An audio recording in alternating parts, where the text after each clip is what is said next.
You're listening to First Contact, Stories of the Call Center, a podcast brought to you by Noble Biz, your all-in-one contact center solution. Every month, our host, Christian Montez, talks to tech leaders and entrepreneurs who found their way into the contact center industry.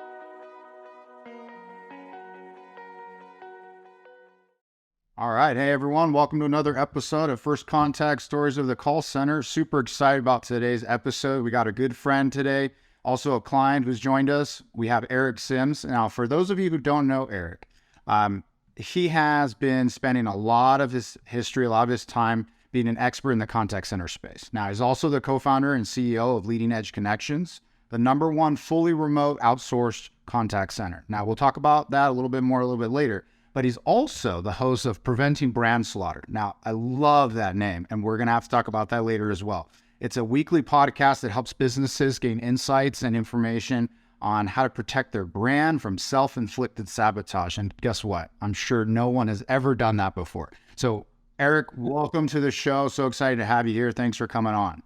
Thanks, Christian. It's exciting to be here. Great to see you again. Yeah, no, absolutely. Now, look, we always start this show the same way. We really want to know your story. You know, we always talk about how not everybody wakes up and goes, hey, when I grew up, I'm going to work in the call center space. Now, we have actually run into some people that have that as their background, but we want to know, how did you get here, right? You got a background, you got a history. How did you get to where you are today? Yeah, I at an early age was fascinated with call centers and wanted to grow up and be a call center employee and call center leader. No. All right, we got it. Wrap up the show. We're done. I like to be in that less than 1% club. So if that's what it takes, that's what it takes, right? No, I'm much like anybody else. Like, I had done a number of different things in my career by the time I found my way into a call center. I worked in one for 20 minutes when I was like 15 years old or something like that with some buddies of mine because we found a summer job and I didn't last very long. But I'd never had really any real exposure to it. So like at 34, I think it was, something like that, 32, I found my way into a contact center. I'd moved to Tampa, didn't have any plans when I moved out here. I'd sold my business and my plan was to, be Jimmy Buffett and rent jet skis on the beach or whatever. But I found out very quickly that probably wasn't a very good lifestyle, to take forward for me. So I had a friend that worked in a contact center, and he, told me about it, and I was like, well, I've done sales and I've done management and stuff like that, so I'd try it out. And so I started working there, and just kind of fell in love with, a lot of different aspects of the business. A little bit of the chaos I enjoyed, but I found my way into a brick and mortar center at 34 as almost an entry-level employee. I started at the bottom. I was just on the phones. So that was a big change for me too, because I'd gone from running companies and running businesses and being an entrepreneur to starting all over again as an entry employee, because I'd never done any of that stuff. So it goes about, what is that, 18 years ago or something like that, unfortunately. Well, what's interesting about that journey, just like everybody else, right? There was an opportunity came up, you capitalized on it, you invested, you built yourself up from, like, would you say, the entry-level position into where you are today, now being the CEO and running a business. So, with that, though, what's interesting about Leading Edge Connections is that it's fully remote, right? And when you take that into account, why fully remote? Why not a brick and mortar like most, or a hybrid like many are today? Yeah, I think so. I have a partner in the company. His name's John Giuliano. John and I met at a brick and mortar center that we were working for here in the U.S. He was running the Buffalo location. I was in Tampa, but helping oversee that location as well and get them started up because everybody was new, right? It was a brand new location. So we formed a friendship. And then over the years, continuing to work in that brick and mortar space, we just started to identify some trends with talent and techniques and technologies that were reoccurring challenges. And for me, it was continuing to go into those Groundhog's Day meetings that we continue to have, like, annually and quarterly, around, well, what are we going to do about attrition? How do we find better people? How do we work with our margins better? How do we ramp faster? All the kind of things that we actually are supposed to do as a contact center were the core challenges for the business. And so for me, it was like, hey, listen, I believe after some study that this is the way to go. We looked at some statistics. We weren't the first ones to ever go remote. Live Ops had done it, and some other people, Rise had a formation of this, Working Solutions had a formation of this.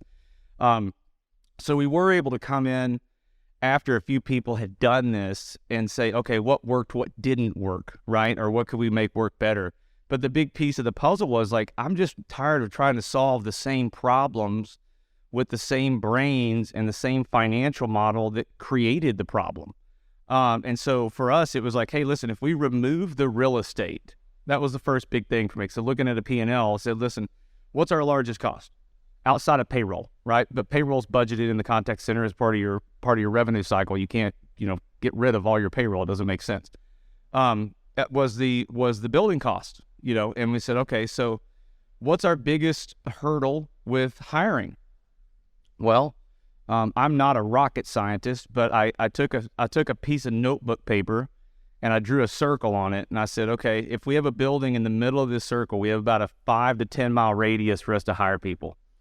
Are there more good people in a 10-mile radius of this building, or are there more good people in the continental United States and Canada? And I didn't have to Google it. I didn't have to look it up. I didn't have to get an Excel spreadsheet or my data team to figure that out. It was a pretty obvious answer. So for us, when you say, okay, now we've eliminated our highest hard cost, and we've opened the door to actually go out and recruit the talent actually needed and wanted for this type of business, it frees us up. Are there challenges? Yeah, but there are going to be new challenges to solve, not trying to, solve the same old challenges that no one's been able to solve for the last 30 years when, since 92 or whatever model everybody's stuck in right now.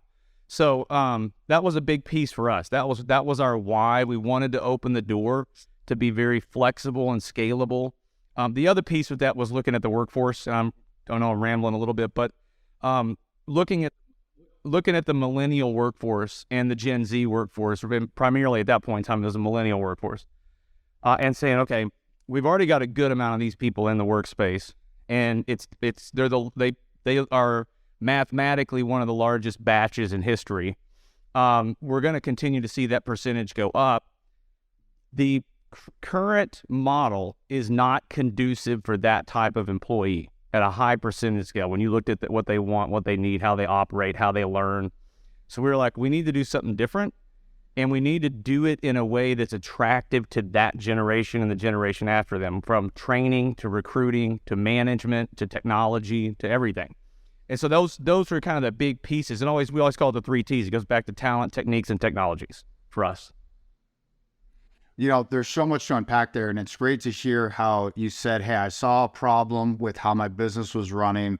I am going to do something disruptive, because it's not a minor change to go from full brick and mortar to full, right? There wasn't like even a dipping of the toe. And what's interesting is it doesn't sound, and maybe I'm wrong here, that the pandemic drove that, right? It was just a business decision where you said, hey, I'm now going to move from brick and mortar to remote as a business model. So with that said, there's a lot of positives that you said, right? There's a larger pool of people you can get. Obviously, there's got to be the positives of people working remote. There's going to be people that want that type of job. You also have, obviously, your cost models. You talked about a lot of good things, but what were the challenges? Like, do you have a couple things of when you made that decision? What happened with the people that didn't want to go remote? Or was everyone like, yeah, let's go remote? Anybody suffer going remote, going, hey, I don't know how to stay engaged? Can you give me some insight into that journey? Yeah, so we went fully remote in 2018 when we started the company. So we were pre-COVID. So there wasn't that, we didn't see that coming. I mean, if I had that type of crystal ball, I'd be probably retired, right? But it did help validate the model. It kind of forced that validation for some people overnight for us. It did, in that sense, it helped, and we were able to help a lot of people during that time, which was even more important. The challenges were, I'll go the beginning, right? The beginning, I think the challenges were, we underestimated the difference between a brick and mortar center and a virtual model from a standpoint of engagement with employees and management, oversight, and leadership. And what I mean by that is the DNA needed for that primarily. we had some decent processes in place, I think. And some of that's evolving over time as well as we learn more and look at the data. But the big chunk was what we found out, like high level, was that people who were really good in the center, in a brick and mortar center in person, were not necessarily good in a virtual model.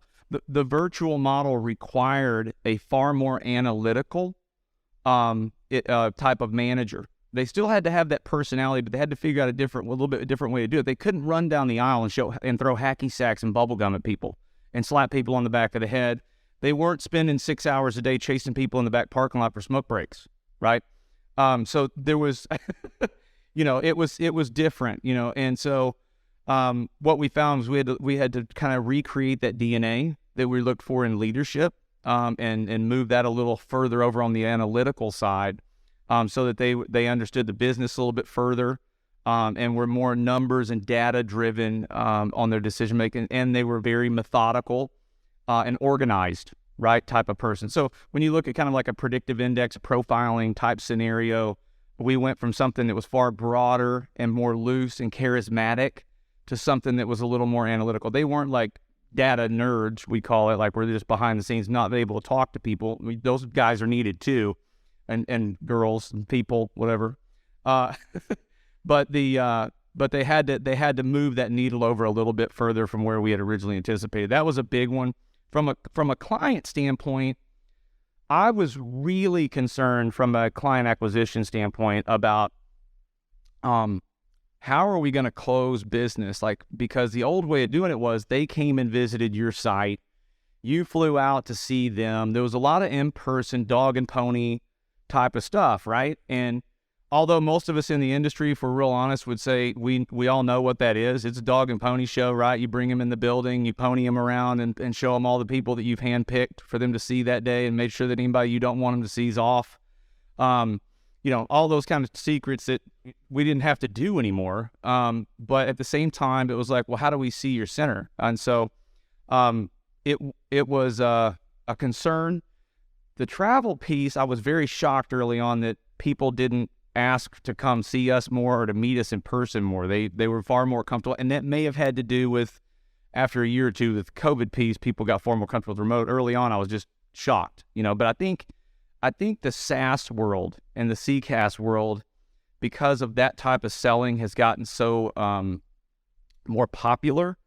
People are gradually understanding, like, I don't have to have Christian, next door to me for me to feel comfortable in purchasing his service and product. I can look at his reviews online. I can talk to some references. I can do my own investigation on their services and then feel good about the decision I make, right? So I think that helped a lot, the advent of that kind of big boom with SaaS.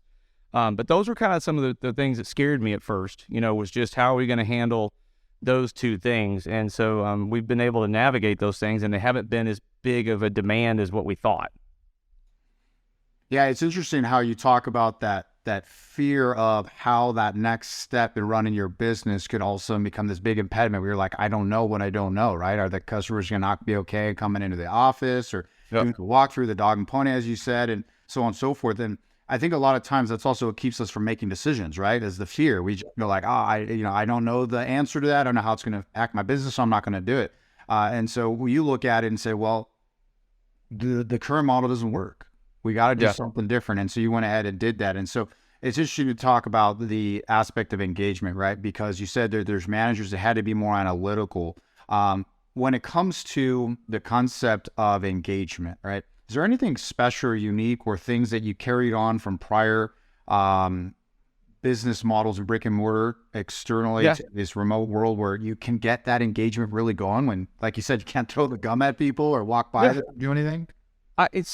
And I want to take a step back. I don't want to sound like there's nothing good about a brick and mortar center. There's lots of things that do work. We just felt like there was a better version. So what we did was we looked and said, okay, John and I built the business this way. We literally took a whiteboard before we launched LAC and said, hey, listen, we were having one of those sessions you do with some of your associates and friends where you're just complaining about stuff, and both of us stopped and we're like, well, this isn't a healthy conversation. It's not really getting us anywhere. So we said, hey, let's do this. We've been in the industry almost 20 years each. So if it was that bad, we would have left already if we hated it that much. So there's got to be a lot of stuff we like about it. So what we did was we took a whiteboard, divided it on two sides. So we're going to write down all the stuff about the contact center business that we like. We started with what we don't like, but what we don't like on one side. And then we're going to go with the stuff we do like and be fair, right, on the other side. And when we did that, what we found was there's a lot of good things going on within the brick and mortar center, within the industry, and we want to keep doing those things, right? And then the stuff that we didn't enjoy and didn't like, we said, here's two things. We have two options with these things. Either we're not going to do them at all, or we're not going to do them the same way.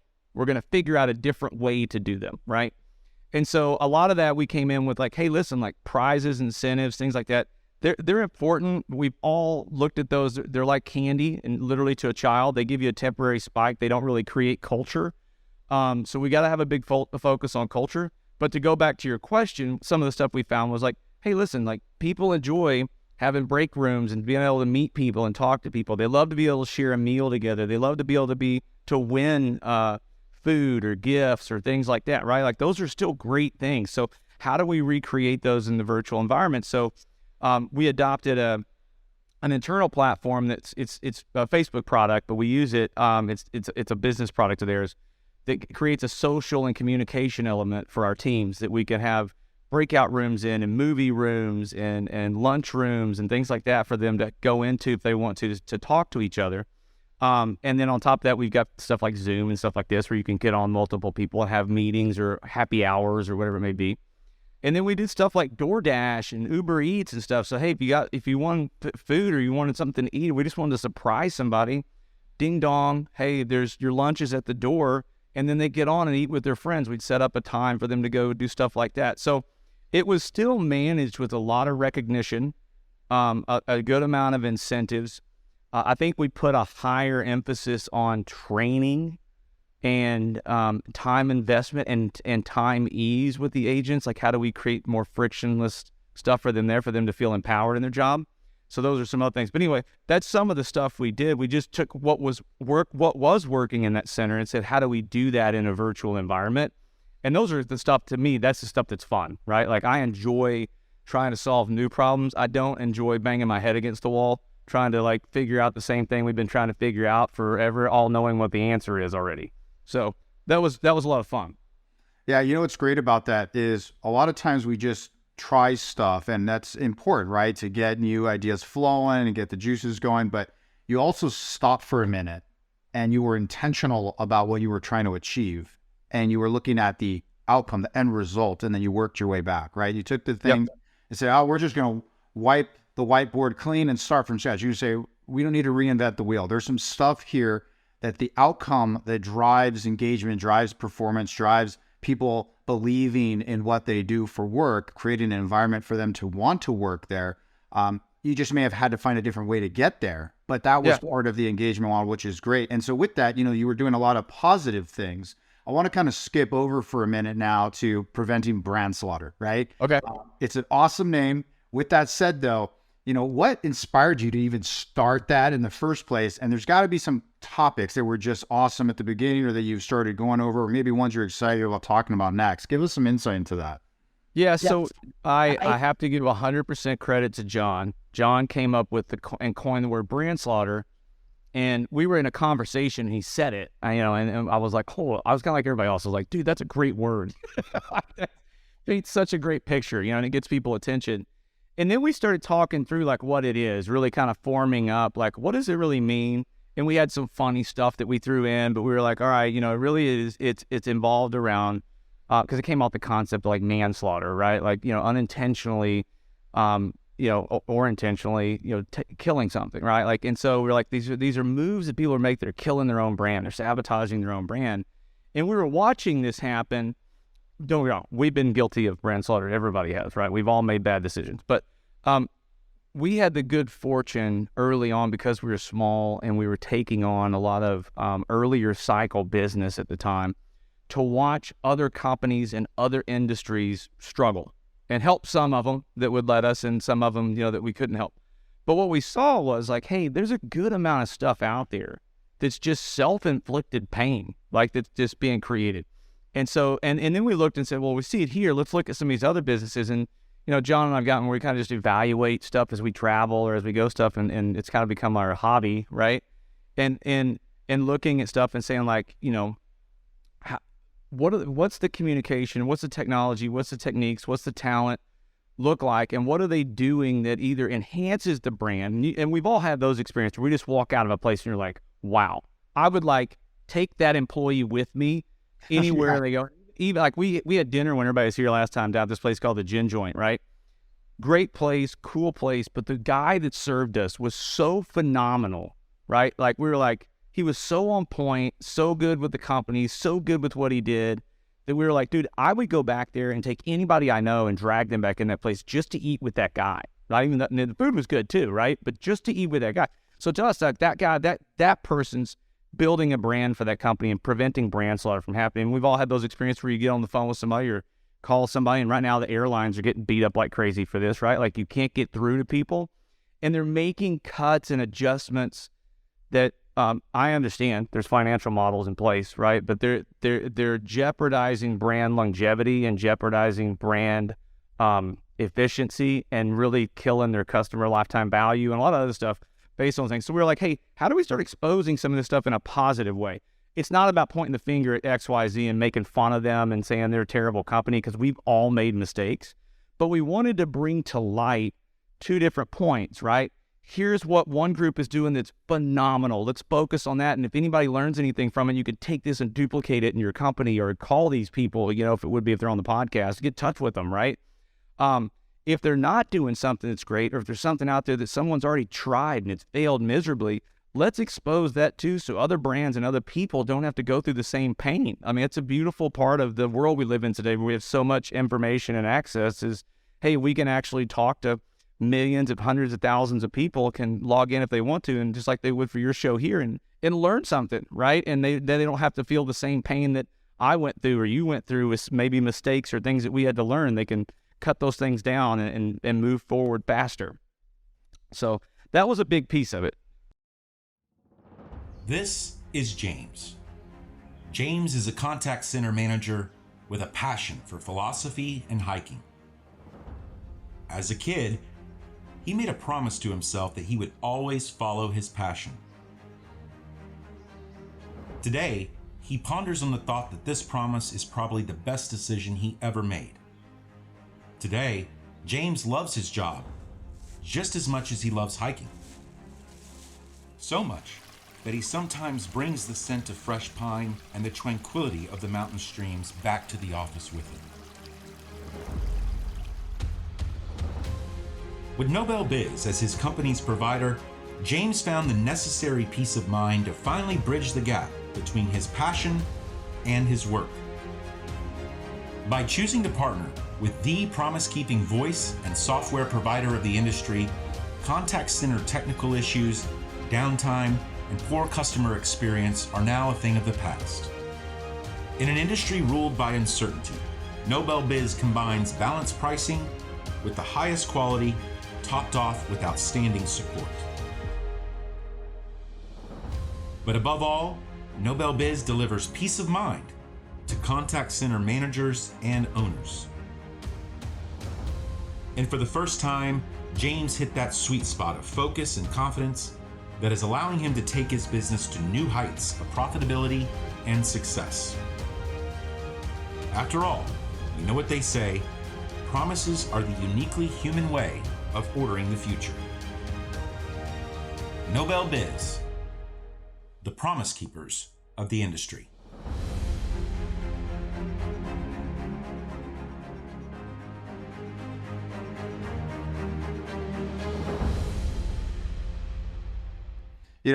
I love what you said, that you're able to learn from other people's mistakes. I mean, that's, an old saying. I mean, obviously just have my version of how I remember it, but, smart people learn from their mistakes. Wise people learn from other people's mistakes. And, even though the term brand slaughter just seems like you're going to hear all these stories of all these people just destroying their brand, even though there may be some pieces there, but there's really like that concept you said, hey, airlines, a lot of them are, having difficulty right now in how they communicate with their customers. Some of them have chosen to remove the human voice aspect of it.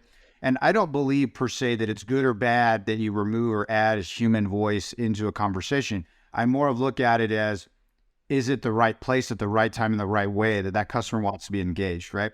There's going to be times and ways where if you are that embracing of the customer, you understand them well, you know them well enough, you anticipate what they want, then you may not have to have a human voice for everything that you do with them. But if you do it well, then you may be able to say, yeah, your web chat is great, or your website is great, or your online education information, or whatever it may be, your self-service IVR.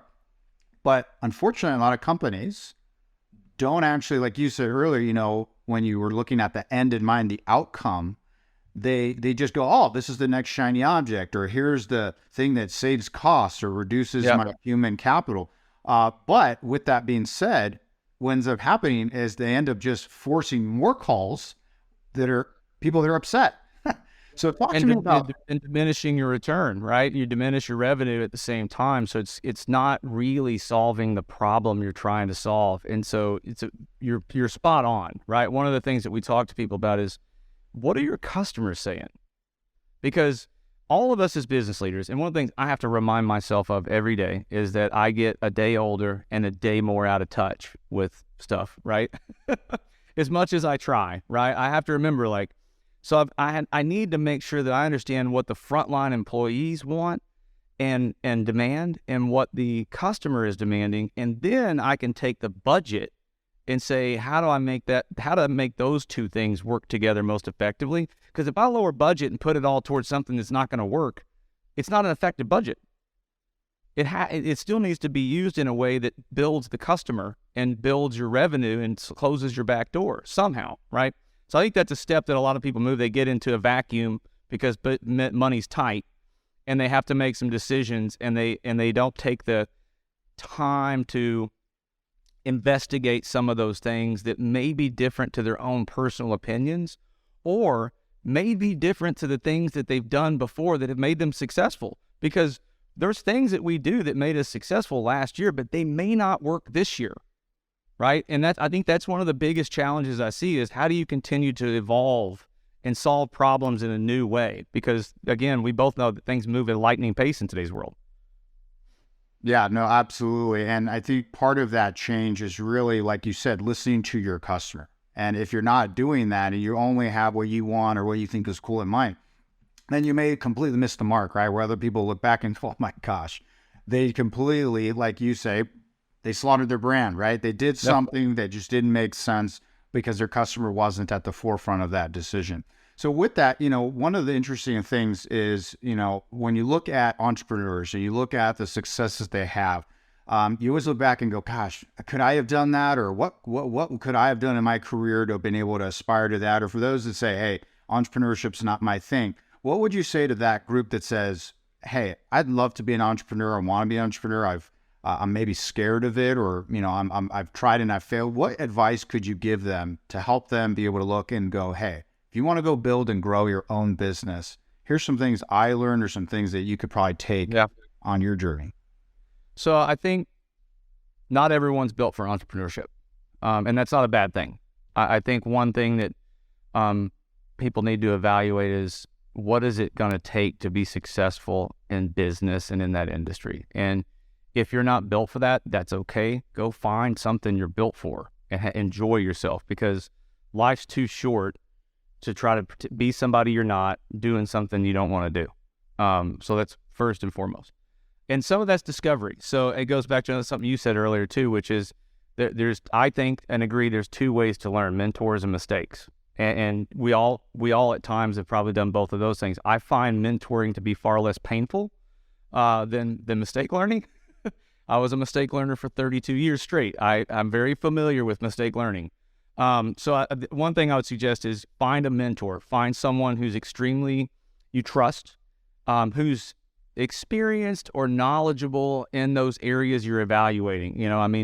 I wouldn't go to a person who's never been an entrepreneur or who has not been successful in business to try to figure out what that's like. I think you need to talk to somebody who's been in the trenches, understands the difficulty of what that is. The other piece, and I just had this conversation with my daughter the other day because she's getting ready to graduate college, and she's evaluating, do I continue on to get my master's degree? Do I go work for somebody else? Do I start my own business? I only have the experience I had with you, Dad, because she runs our PR and she worked in recruiting and stuff like that. And I said, I think the other piece that you need to do, Peyton, and I would suggest this to anybody else, is take a second, kind of like we did with LEC, and do some soul searching. Look at how you're built and the things that you enjoy and where you feel the most powerful. It doesn't mean you have to be the most experienced, because at certain ages you may not be, right? You may not have the time there, and that doesn't mean you can't go get experience or knowledge. It's just about that awareness. But really do some soul searching on what do you enjoy, how are you built, what type of environments do you thrive in and feel passionate about. When you look at the world and you look at business and you look at situations, what problems bother you the most? Like, that tells you it's indicative of things that you're supposed to go help solve, right? And that keeps you passionate. Because as an entrepreneur, if you're not passionate about what you're doing and you're not in love with it, it's going to be really hard to stick with it, because it's not easy. It is at times very, very difficult, and you're having to learn things on the fly. But if you understand who you are, where you're from, and what you're about, and what you want very clearly, those things drive you in those down times or in those difficult times, and they're also your compass when you're making decisions. Because as a business owner, if you decide to go the entrepreneurial route, one of the things that most entrepreneurs struggle with early on is, I took on too many different types of business, or I didn't understand who my client was. Well, because you didn't really drill in and figure out who you are and what you're about, who you're trying to service, and then stay with that, right? You're going to learn and you may be able to expand, but understanding that core very early on, I think, is powerful, because then it gives you insight. And again, it's all about, what do I like? What do I not like? I always start with what you don't like, because it's so easy to see. All of us it's easier for us to find the things that rub us the wrong way because they bother us. So get that down. And then from that clarity, you'll begin to start seeing what you do like and what you are passionate about. You don't want to camp out over there and just turn it into a complaint session, but it does create some clarity where then you can go figure out what those things are. And then you take that and you go to a mentor or something like that and say, help me discuss this and bounce this off of, to figure out maybe some options and ideas on what next steps may be and what I need to do. And then from there, again, you can try to do it on your own, or you can get financial mentors and people that you trust that way, and business mentors, and there's stuff to learn online. But those are my big suggestions for people who are early on. Don't be scared to do it. We live in a world where information is everywhere. It's no longer the day of, there's a guy in a room who holds all the information, and the only way for me to get it is to sign up for his school and attend his class. That's a way, but we don't live in that world anyway. So don't be scared to journey out and chase your dreams, because there's endless and infinite possibilities for you to be successful, but you do need to be tactical about them, and first and foremost, understand who you are and what you want. Well, that's great when you look at it from the perspective of that early stage decision making, right? What's going to go into my decision? Why am I making this decision? And then that leap into not allowing fear alone to keep you from taking on that next part of your life, that next chapter in your book, right? But when you now have a business, right? And now you're trying to scale that business. You're going from just, maybe a handful of people, a lot of people wearing a lot of different hats. There's eventually some structure that has to be created. I know you earlier talked about talent, techniques, and technology. Yep. Where do each of those play when you're an entrepreneur, you're starting your business, and you're starting to scale, you're starting to see where things are going to break if you don't implement the right talent, the right techniques, and the right technology? Give us some insight into how you've leveraged those three key approaches. Yeah, so there's a couple of things, right? There's the financial structure of it, right? What are we able to do, or how do we build this out? I think that the biggest piece for us is we started doing this with agents first, and then we realized actually this is extremely valuable across the board. And it goes back to that DNA piece. So talent is a huge piece. I'll get into technology and some of the other stuff later, but first being, we're still in a business of people for us. It's predominantly a people business. So putting people in a winning position, and then creating the environment that is conducive for winning were the top two things. And what I discovered, and John had discovered, and some of our other like HR people that we work with that are in the company, is that when you can get and I'll use kind of like match.com, like when I can get a high percentage match, the likelihood of that success goes up exponentially. So what we first did was and we still do, is we build what we call ideal agent personas, ideal supervisor personas, ideal director personas, whatever that may be. Very similar, like you would build an ICP, like an ideal customer persona for your marketing team. Because you're saying, who am I trying to talk to? What messages need to go to them? Where are they? And internally, what we're looking at is, who are they? Where are they from? What experience do they have? What are their strengths? What are their weaknesses? What is their performance DNA? Are they, and we use predictive index for a lot of stuff, so like, are they hyper flexible? What do they crave? What do they like? Because what we found with a lot of the talent was, even though someone's done something before, doesn't mean that's for them. They may have done it out of desperation or out of necessity versus out of desire. And so we try to get people right fitted into positions where they're really going to thrive based on how they're built. It may mean there's additional training needed, but that's okay, because the longevity of that position goes up exponentially because we put them in a winning position. So that's one thing, we've been continually working on since the beginning and evolving to try to get better at, because we know the investment there yields a strong return. Our attrition is far lower than the industry standard, all the way across the board. It's night and day. And we feel like, it's not all that, but it's a good chunk of that is us investing in that piece and trying to put people in a winning spot. When you look at technology, we look at it and say, like, hey, we're building this framework out for a business. What do we need to be successful, right? And again, we felt like the remote model, it didn't require all this on-prem stuff. It gave us the ability to be far more flexible as we grow. What we have today with you guys is not what we had day one. It's far superior. And we had to evaluate that each time and say, okay, what do we need? What are our customers demanding? And what is our budget able to take on and a size of our company that we need? So we've been able to look at that and say, what's going to create that agent employee experience, right? That first. What's going to create the agent or employee experience that will drive the end customer experience that we want to take place? Because if the agents and the frontline people and the supervisors aren't having that experience, it makes it extremely difficult for them to impart that onto someone that they're talking to verbally or on chat. It's not going to happen. I learned that in the brick and mortar center. I was like, we can't ask people to go impart something on someone else that they themselves have not had imparted on them, right? So it has to start at the top, or if you're an inverted pyramid person, the bottom, but it has to bleed all the way through. And so that was a big thing for us. How do we continue to do and leverage technology that enhances the employee experience so that they can then go out and enhance the customer experience? And then, the question goes, what technology do we need for the customer experience? Best practices, which is another piece of that, which we call about techniques. We look at that and we say, okay, and that's evolved, that continues to evolve, because as you learn, you change things. One of the things that we wanted in our environment was far more self-management and freedom and empowerment. Those were important to us. We knew that was going to be different because we did the research on what the change should be in the type of employee that we get.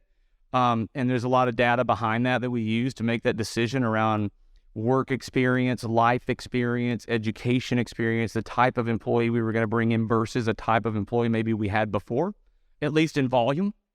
And we said, okay, now we can build more of a self-managed, millennial-minded environment, because they don't enjoy micromanagement. Nobody really enjoys micromanagement, but they will not put themselves in that environment if it's not positive and conducive for their lifestyle. So how do we create that, and what are the best practices that need to be in place there to support them and the end business? So we do a lot of work with our clients on that too. We help them build some of their best practices.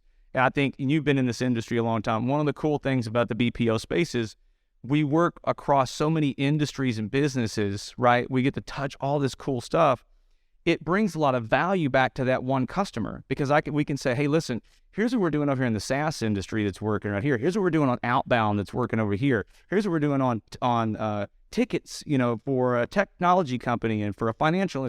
We bundle all that up and we say, here's all this great proven information that we can leverage to help build a better SOP for your business or a better experience for your business. So we try to do a really good job of documenting all the wins and losses so that we can leverage those for customers as well. Well, what's great is that you don't look at every customer strictly as like they're this unique one-off, right? Even though there are special, unique things that are tailored towards helping them be successful, there's still all these learnings that you have from all the other different verticals, different approaches, different places, and you're layering in, again, with intention, the kind of talent that's going to be there long enough so that your churn isn't constant all the time, like really bad end that ends up happening on this space, right? Because we all know that turnover is really huge in the call center space, generally speaking, right? And obviously you can reduce significant amount of costs when you have people last longer. Every month someone stays longer, those are money savings for you because you're not out there having to recruit, train, and all the onboarding costs, the delay and the time for them to get productive and so on and so forth. Now, obviously technology is huge from the perspective of everything from collaboration and communication. Obviously you're in a remote world, to the things you talked about with engaging people and getting them to be able to get the enjoyment, the collaboration, the communication, that kind of water cooler talk experience. At the same time as also being able to have that analytical person that really comes in and is able to actually measure how things are going. Do I need to communicate more? Do I need to change how I communicate? And then in the end, obviously, when it comes to technology, is obviously not end in value, but just the other piece of it is if the difficulty of that agent to be able to communicate with that customer, vice versa, that customer to be able to communicate with that system or agent, that's all friction. And that friction is never going to start off with someone saying, this is a great experience. Yep. It's going to always make it more challenging. And then, of course, you've layered in your techniques, right? All the things, like you said earlier, what you've learned, the processes, and you said it's evolving. It's always changing, which is great because I would be very, very suspect if anyone says it's something that you just set it and forget it, right? It's a constant thing. So with that said, right, we talked about how you've said talent's important, people are important. We're in the people business, right? You're in a remote world. You said you got pulled a lot of talent, right? But how are you actually attracting and retaining this talent? How are you actually finding them? I know you mentioned millennials. I know you mentioned a large pool of people, but how are you going out and competing against everybody else who now goes, hey, remote or hybrid works. I have access to the same talent pool. What are you doing that's different or helping you maintain that staff that's remote? Yeah, so I think I'm debating on whether I want to give away the secret sauce or not. It's not really secret sauce, but so I was fortunate enough. One of the last things I did when I was working at a brick and mortar center was we had locations all over the country, and the recruiting was a challenge, major challenge. It was failing at the time, and I had never been involved with recruiting other than as an operational guy yelling at the recruiting team because they weren't delivering, right? And so the owner of the company came to me and said, hey, listen, we've got a major problem over here. The guy we just hired to run this department walked out after 2 weeks because it's such a mess. And would you be willing to do it? I said, I'm a team player. Let's go. I don't know. I told him, I was like, I don't know anything about this. Nothing. Zero. So understand, you're putting the guy in that I understand operations and I understand how to do some stuff with some things, but I don't know. I don't know anything about it. So I went in and was able to run that department for the last year and a half I was there. And we built something that was very successful. What I learned was that recruiting is a lot like I'll use it kind of the stock market, right? There's times where it's up, there's times where it's down from a people in the recruiting space and job space. There's times where there's a lot of jobs and not a lot of people, right? And there's times where there's a lot of people and not a lot of jobs and everything in between. So you can't treat the market space the same all the time. You have to understand what space you're in to be able to recruit effectively.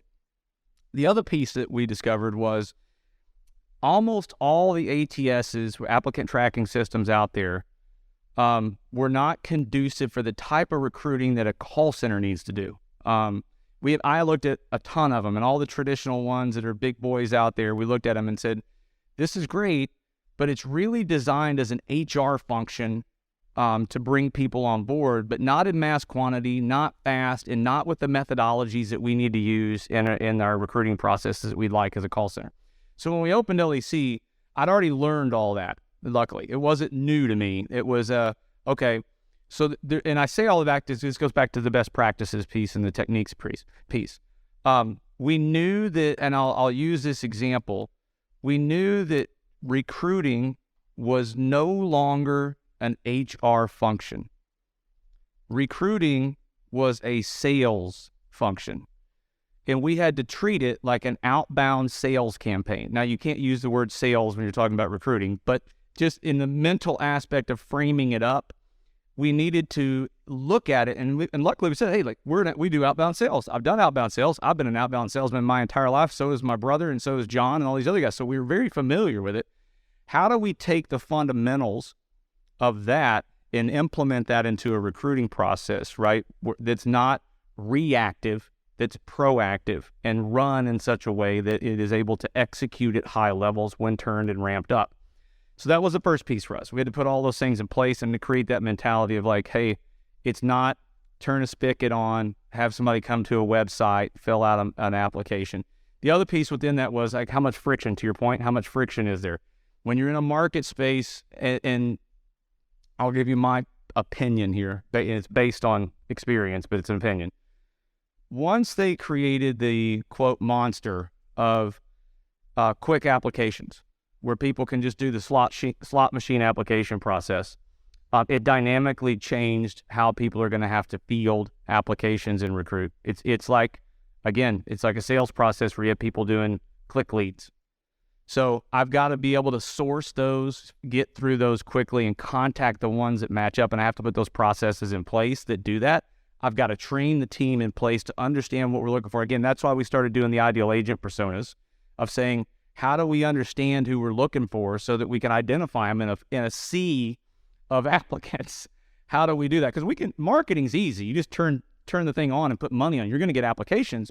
That's the gist of it.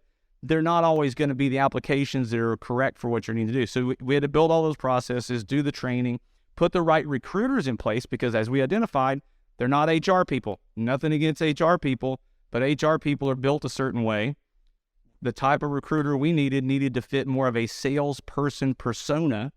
So we had to go and put those type of people in place that are hyper self-managed, very aggressive, and they're going to go out and get things, and we reward them in that capacity, much like you would as someone who's working off of an outbound campaign.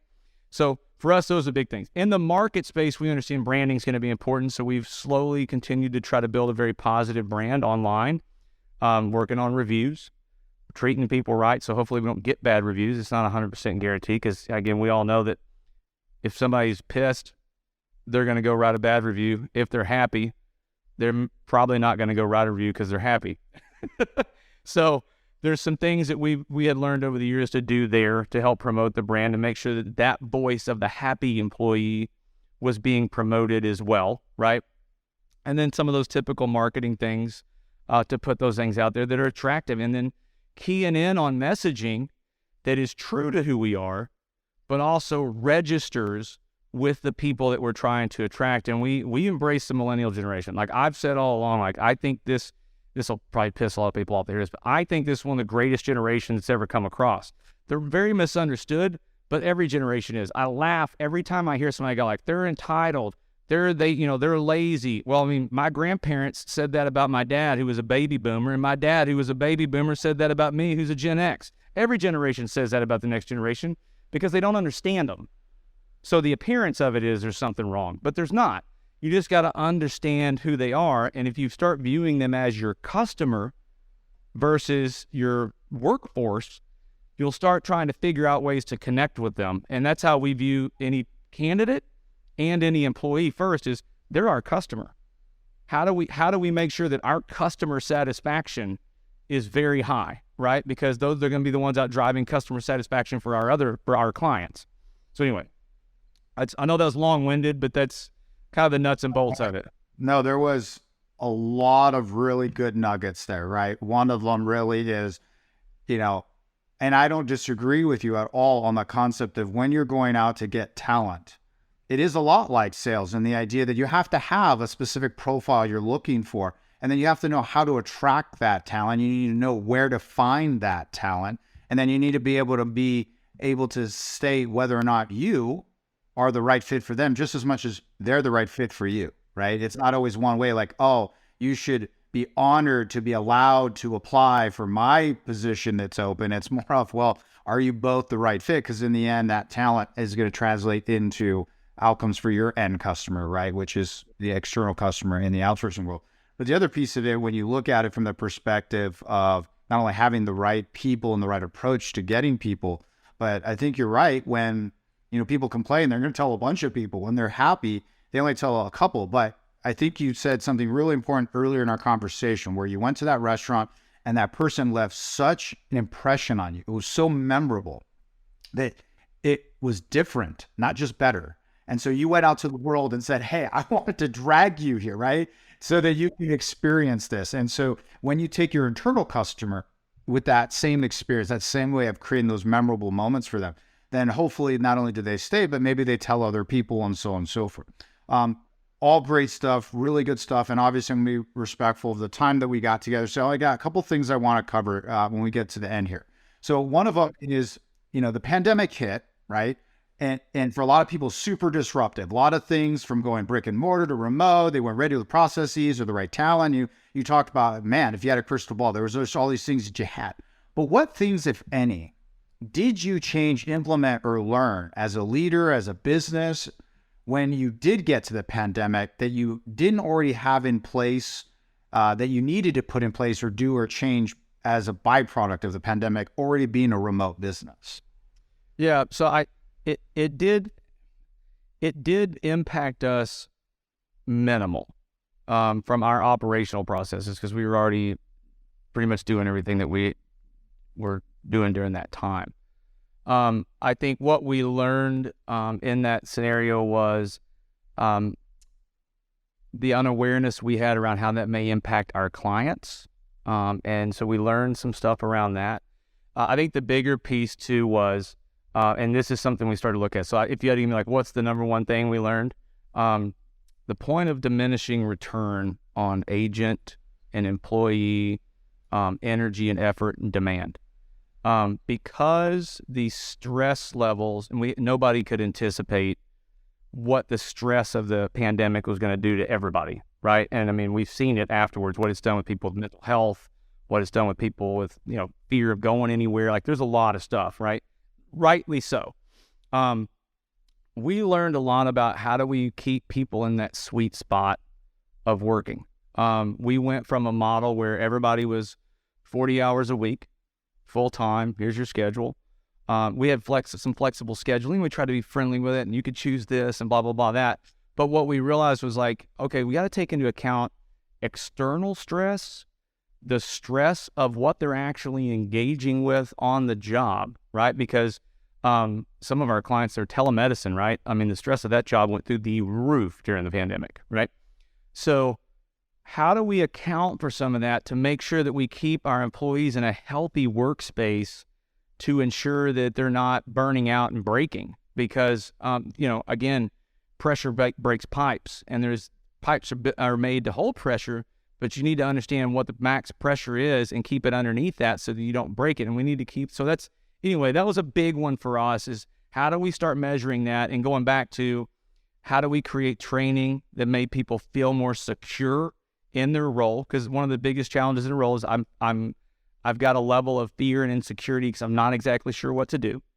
How do we bring onboarding and make that feel better, right? In that way, to feeling like I'm hyper connected. I understand my role.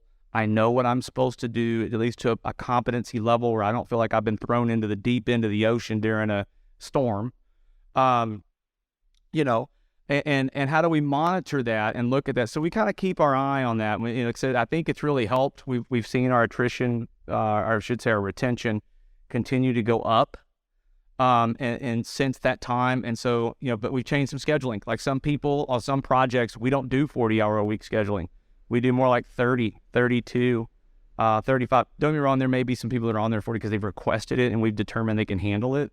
But we try to keep them in that range, and we look at breaks and other things that we put in there and say, okay, we've got to be a little more strategic about this. So that was the biggest nugget from us, or for us. I love that part where you talk about how you really have to know what they can handle, because it's not the same as what it was before, right? The pandemic had a lot of stressors, right? several people in the same household, sharing the same internet, may not even have a room that's conducive to doing, this work. There's the stress of, getting sick and going outside. You mentioned all these pieces, and we've talked about it now for some time, but you sat back and said, how do I measure that? How do I anticipate that? How do I know that because it's probably going to happen, how can I go in there and make some changes to how we communicate, how we train, how we onboard? How do we know when someone's getting to their limit? And really, again, it goes back to the testament and your leadership and John and everybody else who's been involved in people first, right? If your people are there longer, they're happier, they understand what's expected of them, they're held accountable through good communication and standards, then obviously that accountability allows them to have comfort and knowing what they're doing, right? They're not the agent that can turn around and tap someone on the shoulder and say, hey, let me see what you're doing. Let me hear what you're doing. Let me kind of have a conversation. Really, it's just these individual silos that you're trying to break down. So with that said, I want to just talk about one last item before we get to some personal stuff, is more around when you go remote. And we heard a lot about it during the pandemic as there was concerns around security, being compliant, data protection, staying in the realm of compliance for regulatory outcomes. How did you, when you went down that path, did you run into scenarios where people are like, man, people are remote, they're at home, what about my data? How does this stay secure? Talk to us about what you went through if you went through those types of discussions and how you handled them. Yeah. So yes, we did. And I anticipated that being a question. I always kind of, I don't want to throw too much salt on the brick and mortar game, but I always went back to, people are like, how do you manage and how do you do this? And I was like, okay, I'm an insider. Let's be honest. Most of this stuff is not being done the way it's presented anyway. And most of it's not working. Okay. It works from a compliance standpoint when you get a stamp from a SOC certificate that you've put in place for a week or two before you change everything back. And things like that. Like that's what most of these companies do. And I'm not pointing fingers. There's some that do it really well and they're by the book and they're great businesses. So I'm not lumping the whole industry, but let's not pretend it was working. I think that's my first conversation with people. For us, it was about saying, okay, what are the needs by project? Because we're remote and because we're not on-prem, we can actually fractionalize parts of our business and say, okay, this project needs this security, this type of interface, this type of connectivity, and we build that into the financial model, we build it into the build-out model, and we build that in with our technologies built. So we first evaluate. We're a huge discovery group. Like we want to understand your business and your business's requirements and needs, and then what we do in our job is to build out a framework that protects your brand on the front end. And that's part of brand protection and part of brand slaughter too. There's decisions that people make that they unknowingly expose their customer bases. That would be an example, right? So we want to make sure that we understand your business from a technology standpoint and work with your IT team to meet whatever guidelines need to be met to keep those things secure. So we went out and brought in what we feel like is a pretty decent IT team that continues to grow. And I shouldn't say decent, they're great guys and girls. They're fantastic. But we wanted that to be a strong part of us. We knew that was going to be a massive piece of our business. So we wanted to find some people. We got Glenn on the team and a few other people like JoJo that like we really feel strongly are really, really great at what they do.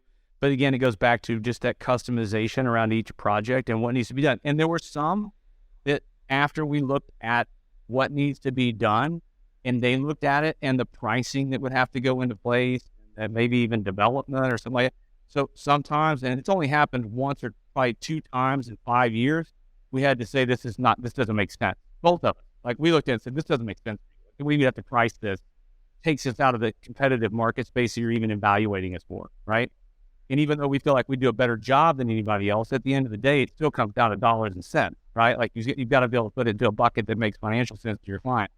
So for us, that was the big piece, just making sure that we understand and are dialed in on. And that was another reason we looked at Noble Biz when we said, okay, for outbound campaign, a lot of compliancy things that are changing all the time.